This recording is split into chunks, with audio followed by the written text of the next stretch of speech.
Hello and welcome to the next part of the chapter, The Summer of the Beautiful White Horse. In the previous chapter, we had seen how Murad was very similar to Uncle Khusro, who was another crazy person in the family. So, in the last part, we had said that Murad was very eccentric. Now, before Murad, Uncle Khusro was considered crazy in the family. So they had a cousin, Uncle Khusro, who was just like Murad, crazy.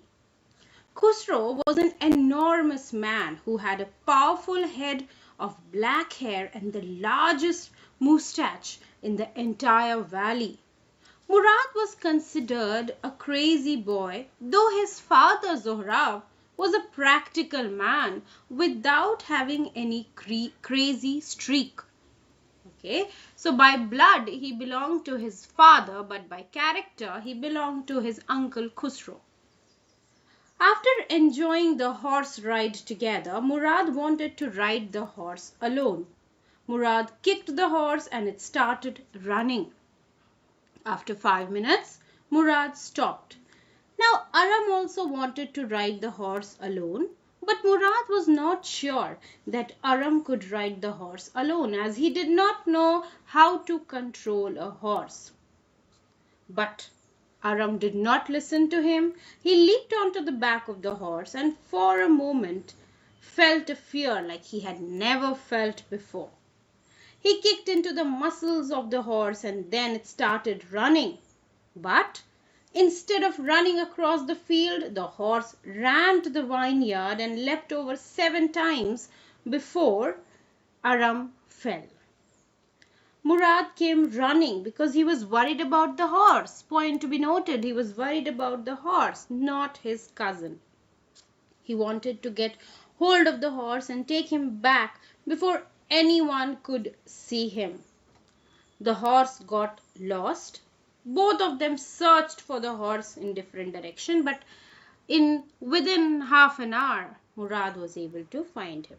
So now let's talk about Uncle Khusro a little. Uncle Khusro was a man for whom no other pain was as painful, as important as losing his country Armenia.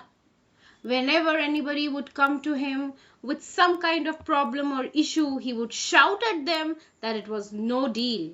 Once when he was at the barber's shop and his own son comes running to him telling him that the horse was on fire. He did not pay attention and he shooed him off. So this was Uncle Khusro. Now, another incident in the chapter. It was morning and Murad was thinking either to take the horse back or hide it until the next morning.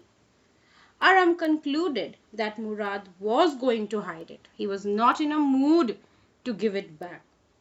Aram again asked Murad if he had stolen the horse.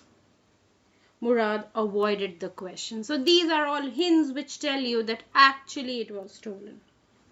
He told Aram to tell everyone that they had started riding a horse that very morning if someone found it. So what did Murad tell him?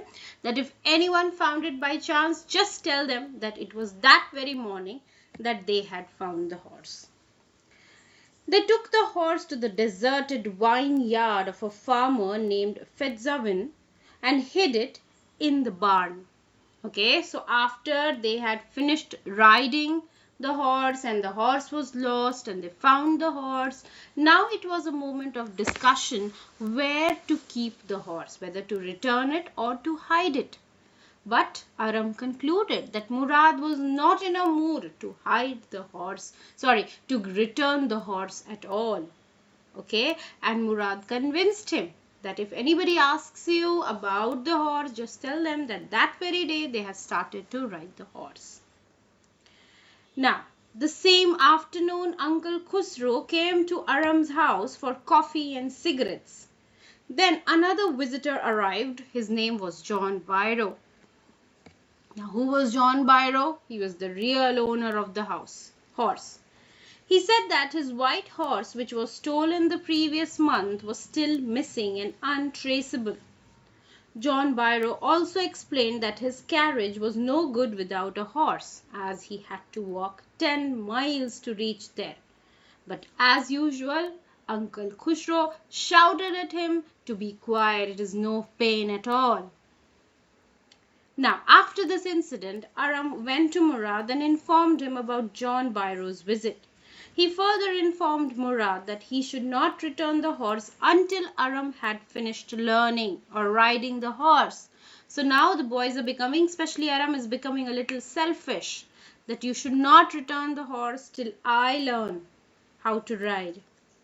Murad replied that it would take him a year to learn and they could not keep a horse for 1 year as it would amount to stealing. So they finally decided to return it after 6 months to its true owner. Every morning for 2 weeks they rode the horse. Every time the horse threw Aram and ran away. But Aram kept his hope alive and hoped to ride the horse the way Murad rode. One morning when they were on the way to the vineyard to hide the horse, they encountered John Byrow. He inquired about the name of the horse with them, and Murad said the name was My Heart. John Byrow kept observing the horse, but he did not say that the horse belonged to him. Now here is a catch. Why he did not say that the horse belonged to him? Because the horse was exactly identical. The horse was his. It is because the boys belonged to the Gargolian tribe. He did not want to question their honesty. First thing. Second thing, maybe he wanted the boys to realize their mistake and return it back to him on their own. The farmer looked into the horse's mouth and found that the teeth also matched.